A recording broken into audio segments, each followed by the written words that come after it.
სასიყვარულო სამკუთხედი. სიყვარული ხანგრძლივი დროის განმავლობაში.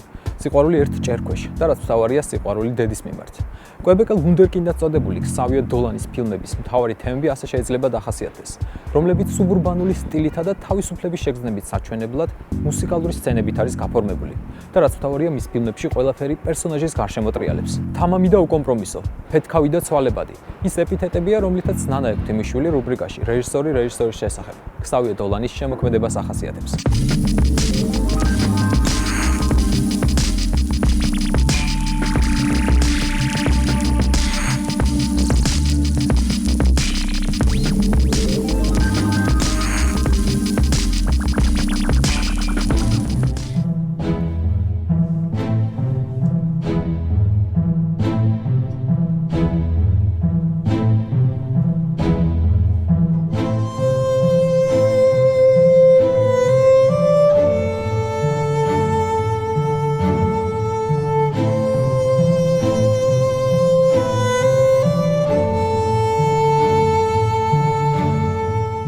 პრინციპში რაც ამ რეჟისორს აქვს და რაც მის ყველა ფილმში არის გამოხატული და რაც ძალიან ჭირდება კინოს არის ის რომ ამ ადამიანს ამ რეჟისორს აქვს სათქმელი ის აბსოლუტური სითამამით უკომპრომისოდ ყვება ისტორიებს რომლებსაც მასთანაც აქვს კავშირი მის ცხოვრებასთან და ზოგიერთი ფილმი არის ავტობიოგრაფიული და პრინციპში ქსავიე დოლანი არის ძალიან კარგი მაგალითი იმისა თუ როგორ შეიძლება ადამიანმა კინოგანათლების გარეშე თუ მას აქვს სათქმელი და მართლა რაღაცის თქმა უნდა გააკეთოს ფილმი და მოყვეს ამბავი.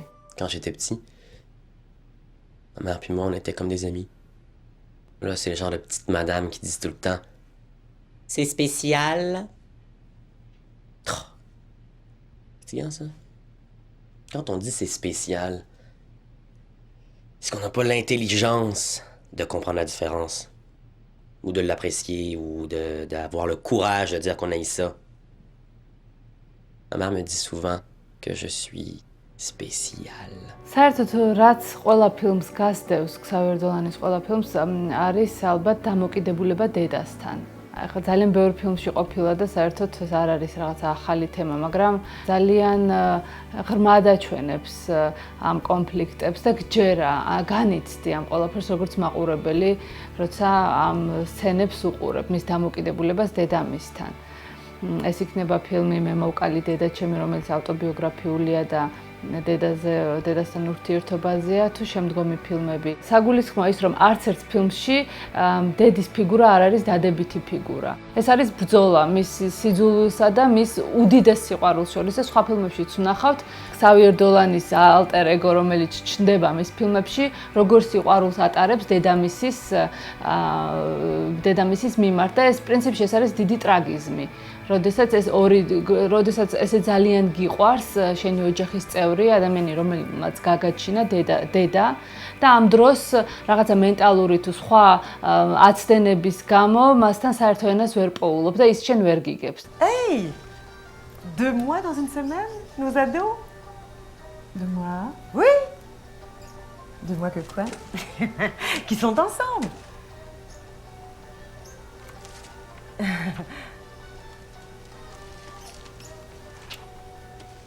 საოცარი სცენაა, როდესაც დედამისი ფიქრდება, თითქოს რაღაცა გაუნათდა ამ პერსონაჟს, ამ ქალს რაღაცა გაუნათდა, თითქოს უკვე ხვდება რატომ არის მასა და მის შვილს შორის ესეთი ხელჩართული ბრძოლა და კონფლიქტები და ამას აბრალებს ყველაფერს, რომ მის შვილს აქვს სხვანაირი სექსუალური ორიენტაცია და ეს არ არის რაღაცა ზედაპირული სცენები, ძალიან რაღაცნაირად ეხები და გტკივა და მიუხედავად იმისა, რომ ვიცით რა ტკივილი შეიძლება კონდეს ადამიანს, რომელიც ვერ უგებს ესეთ ახლობელ ადამიანს, მაინც ყოველ ჯერზე ამას მოაქვს ძალიან ახლო შეგრძნებები. მამის ფიგურაზეც უნდა ითქვას, მამის პერსონაჟზე, რომ მამის პერსონაჟი მის ფილმებში ან არ არსებობს, ან არსებობს იმისთვის, რომ დედამ მიაქციოს ყურადღება მამას და მოაკლოს მას სიყვარული. ეს თემა სულ მეორდება მის ყველა ფილმში. ამ დროს ხვდები, რომ მათ აქვთ დიდი აცდენა სიყვარულში, კომუნიკაციაში და ქსავიერ დოლანის პერსონაჟი ეს ჰუბერტი არის ძალიან სიყვარულს მოწყურებული ბავშვი, რომელიც ცდილობს რაღაცნაირად თავისი გზა გაიკულიოს ამ გრძნობების ჯურღმულში. აი ესეთი რაღაცა პატარა დეტალები ძალიან კარგად აღწერს გმირის რაღაცნაირად შინაგან სამყაროს და ამ დროს როგორც მაყურებელი მე ვლაპარაკობ ამ წუთას როგორც მაყურებელი ძალიან კარგად ხვდები რას გრძნობს ეს პერსონაჟი, რას გრძნობს ეს ადამიანი და მე მგონი ეს არის ყველაზე ხირებული მომენტი ფილმში, ყველაზე ხირებული რაც აქვს კინოს, რომ რაღაცა სახიერად გიჩვენებს. შეიძლება ეს იყოს პატარა ჟესტი, ვიღაცამ დადგას ჭიქა, აიღოს, ვიღაცამ შეხედოს მეორე ადამიანს და აი ამ ელემენტარული მოძრაობების დროს, როცა ხვდები ძალიან დიდ რაღაცას, რისი გადმოცემა შეიძლება სიტყვებითაც არ შეიძლება.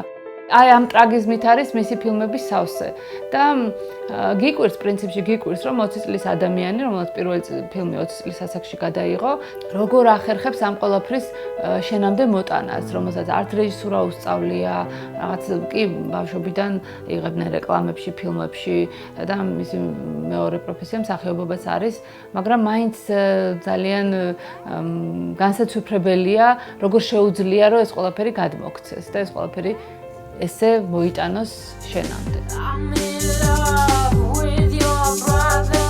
Yes I am, but maybe I shouldn't ask for his name. And you dance, oh what a dance. And you laugh. ამ სამკუთხედში ძალიან კარგია რომ ეს არ არის რაღაც ესეთი ტრაგიკული კუთხით ნაჩვენები და ეს იუმორის კუთხით არის ნაჩვენები როგორ უყვარს ერთ გოგონას და ბიჭს, ქსავიერ დოლანის პერსონაჟს, ბიჭი. და ეს არის ჩვეულებრივი ურთიერთობა არის დასაწყისში, ახალი გაცნობილი ყავთ ერთმანეთი და აი რაღაცა სიყვარულის და იმ რაღაც ტოლვის დაბადების მომსწრეები ვართ ჩვენ მაყურებლები. და ხვდებით რომ ეს იქნება ქალის განცდები, იქნება თუ კაცის განცდები, ამ სიყვარულის განცდები არის აბსოლუტურად იდენტური. ისინი ეჭვიანობენ ერთმანეთზე, მათ უნდათ რომ ერთმანეთს აჯობონ და ეს სასაცილოც არის და ძალიან მტკივნეულიც არის და რომ შევხედოთ თუნდაც ჩვენ საზოგადოებას და ბევრ სხვა საზოგადოებას, როგორ სხვანაირად და როგორი დაფარულია, როგორ არ გვაქვს უფლება ვისაუბროთ ასეთ სიყვარულზე. როდესაც ეს გრძნობები არაფრით არ ჩამოუვარდება ერთმანეთს, იმის გამო რომ დავუშვათ ვიღაც ქალია, ან იმის გამო რომ ვიღაც კაცია. აქ ხვდებით რომ სიყვარულს სქესი არ გააჩნია და ამ გრძნობას სქესი არ გააჩნია და ეს ძალიან კარგად არის გადმოცემული.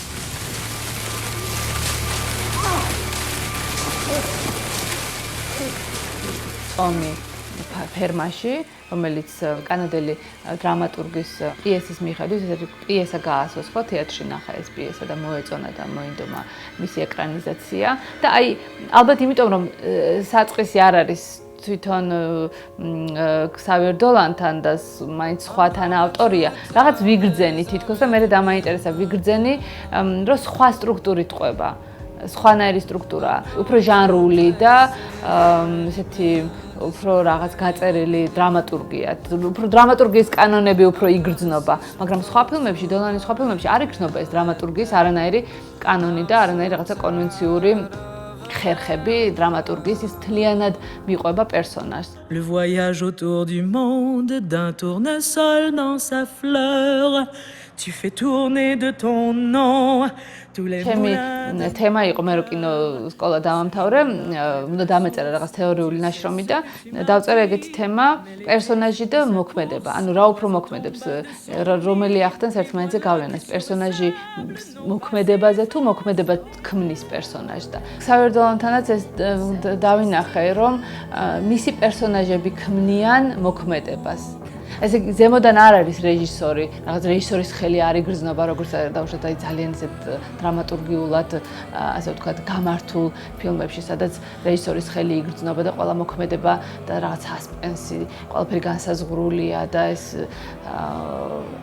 აქ პირიქით არის. ეს არის რაღაც თავისუფალი თხრობა, სადაც მიუყვებით პერსონაჟს, მიუყვებით გმირს და ის მას გავყავართ ამ რაღაც მას შევყავართ მოქმედებაში. თვითონ ქმნის თავის ბედს პერსონაჟი და მას რეჟისორი არ აქცევს რაღაც მოქმედების ჩარჩოებში. ეს არის მისი ფილმებისთვის დამახასიათებელი. J'ai besoin de temps loin de toi. J'ai besoin de temps pour penser. Tu me détestes. მონტაჟიც მისდევს გმირის შინაგანი სამყაროს და ამ გრძნობების ხაზს. და იმიტომაც არის, მე მგონი, იმიტომაც ახდენს მაყურებელზე დოლანის ფილმები ესეთ მოქმედებას უდაოდ აქვს მოქმედება მის ფილმებს მაყურებელზე, რომ ის არასდროს არ კარგავს პერსონაჟს, არასდროს არ კარგავს გმირს.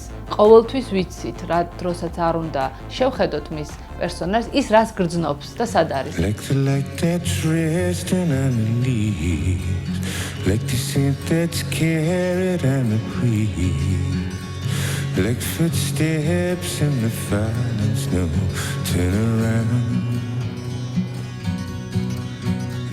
ფილმებში მეორდებიან ენდურვალი და სუზან კლემო, ეს ორი ქალი, რომელიც ფანტასტიკურად თამაშობენ, ყველა ფილმში არიან მართლა განუმეორებელ სახეებს ქმნიან და მე ვფიქრობ, რომ აუცილებლად უნდა კონდეს ალბათ რეპეტიციები მსახიობებთან და ძალიან ინტენსიური მუშაობა. მაგრამ იმასაც უგრძნობ, რომ ის არ ცდილობს გააკონტროლოს მსახიობი. აი ზოგ რეჟისორს აქვს, რომ მას რაღაცა უწესებს ჩარჩოებს და აი ძალიან რაღაცა მიუთითებს საით წავიდეს, მაგრამ მე ვფიქრობ, რომ ეს მითითება მისგან უნდა იყოს ძალიან ისეთ იდეის დონეზე. სწორად აი იმ მეთოდით მუშაობს მსახიობებთან, რომელიც მათ აძლევს საშუალებას მაქსიმალურად გაიხსნა და მაქსიმალურად აჩვენონ ის, რაც მათ საკუთარ პიროვნებაში ემთხვევა პერსონაჟს და ის გააღვიძონ და იქიდან იმოქმედონ და არა რაღაცა შეზღუდული მითითებებით ადამბემდე მთლიანად ანდობს მსახიობს გმირის განხორციელებას. Excuse. Tu vas me faire mourir, Dai. T'as pas tu? Dai.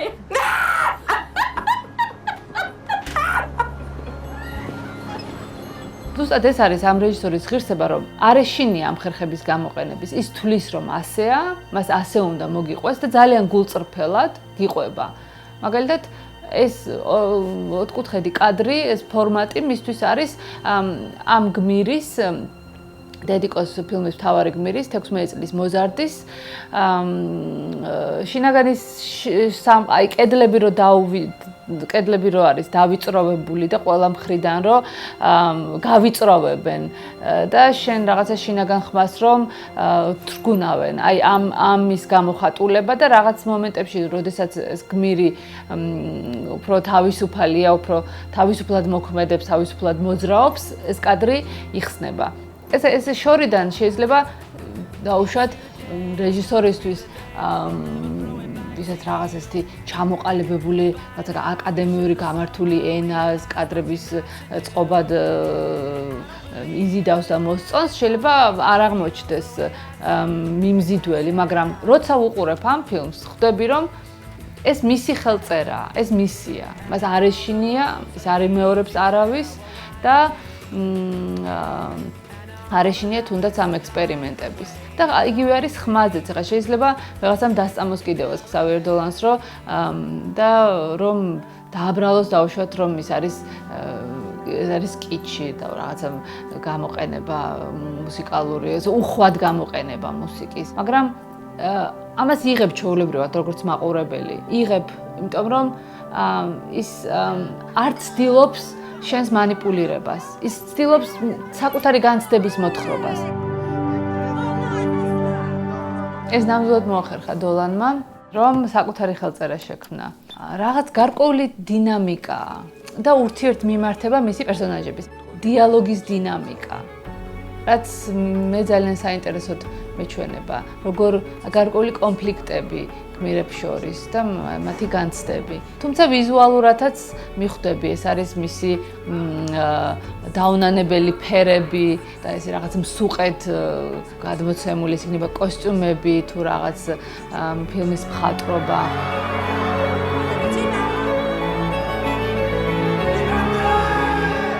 შიში იმის რომ ასიამოვნო მაყურებელს და შიში იმის რომ ზედმეტად არ გაინტერესებდეს და უშუალოდ არასიამოვნო და არ გაამართლო მაყურებლის ვოლოდინი. ეს ერთიც და მეორეც ფუჭი შიშია და ფუჭი აზრი. ამით ეს მხოლოდ მოგწყვეტს იქიდან იმისგან რისი მოყოლაც გინდა. და მე მგონი ეს თუ ამის ეშინია დოლანს ეს ჯანსაღი და კარგი შიშია, იმიტომ რომ ზუსტად ეს შიში აიძულებს მას იყოს ესეთი თამამი. და ბოლომდე მისდიოს საკუთარ სათქმელს საკუთარი გამომსახველობით და საკუთარი ფორმებით.